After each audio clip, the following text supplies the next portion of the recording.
পাখির কিচিরমিচিরের মধ্যে আমি কীভাবে ভয়েস দেব বলেন তো? সব রুমেই মানুষ, তাই ভাবলাম বারান্দায় বসে রিল্যাক্সে ভয়েস দিই। কিন্তু বারান্দায় এসেও শান্তি নেই, পাখির কিচিরমিচির তো শেষই হচ্ছে না। যাই হোক, আসসালামু আলাইকুম, সবাই কেমন আছেন? আমি আজকের ভিডিওটা সকাল থেকেই শুরু করেছি। ভাবলাম সকাল থেকে আমি টুকটাক যাই করি না কেন, আজকে একটু একটু করে ভিডিও করে রাখবো।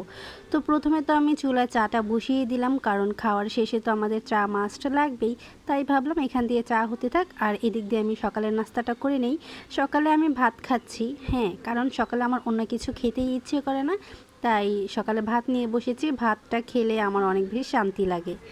তারপরে তো দুপুরের দিকে আমি একটু মেশিনে বসেছিলাম, কারণ আমার ভাতিজির জন্য ছোট্ট কিউট একটা প্যান্ট বানাবো।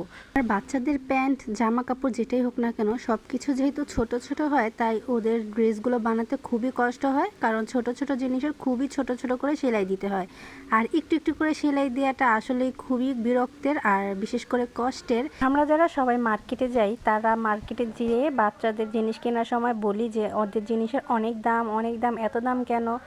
আমি নিজেই বলি ভাই, অনেক দাম চাওয়ারই দরকার, কারণ ওদের জিনিসগুলো বানাতে অনেক বেশি কষ্ট হয়। এটা একটা বড় মানুষের ড্রেস বানাতেও হয় না, কারণ ওদের ড্রেসগুলো খুবই ছোট ছোট থাকে, আর ছোট ড্রেসের সেলাইগুলো দিতেও অনেক বেশি কষ্ট হয়, আর অনেকগুলো সেলাই পড়ে। তবে বানানোর পর দেখতে কিন্তু খুবই কিউট লাগে।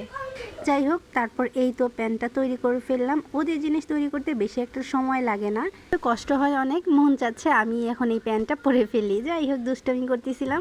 দেখেন এদিকে সন্ধ্যার আগ দিয়ে আকাশটা কেমন হয়ে গেছে, একদম কালো মেঘ জমে আছে। মনে হচ্ছে কার উপর যেন অনেক অভিমান করে আছে। জানালার সামনে আমি আর আম্মু প্রায় অনেকক্ষণ দাঁড়িয়েছিলাম, টুকটাক কথাও বলতেছিলাম। যাই হোক, তো রাতের জন্য আমি একটু মাছ ভুনা করব।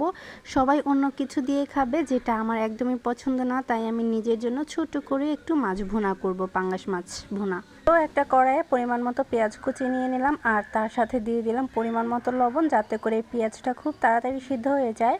আর তার পাশের চুলায় ছিল টাটকিনি মাছ ভাজা, সাথে আমি যে পাঙ্গাস মাছটা ভুনা করব সেই একটা মাছ ভাজা।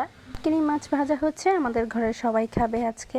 মাছটা আমাদের ঘরে তেমন একটা আনা হয়নি, বাট ওই দিন নাকি আব্বুর খুব ইচ্ছে করলো এই মাছ ভাজা খেতে, তাই আর কি কিনে নিয়ে আসলো। যাই হোক, সবার জন্য একটা একটা করে আমি মাছগুলো ভেজে দিয়েছিলাম, সাথে আমার মাছ ভুনার মাছটাও ভাজা হয়ে গেছে। তো এখানে আমি মশলাটা কষিয়ে রেখেছিলাম, সেই মশলার মধ্যেই আমার পাঙ্গাস মাছ ভাজাটা দিয়ে দিলাম। আর আজকের এই রান্নাটা খুবই মিনি একটা রান্না হলো, যেহেতু আমি একাই খাবো, তাই আর কি খুবই ছোট করে এই রান্নাটা করেছিলাম। মাছ ভুনা হোক বা ডিম ভুনা হোক, ভুনা জিনিসটা বরাবরের মতোই আমার অনেক বেশি পছন্দের একটা খাবার। যাই হোক, এই ছিল আমার আজকের ভিডিওটা কেমন হয়েছে সবাই অবশ্যই সুন্দর একটা কমেন্ট করে জানাবেন।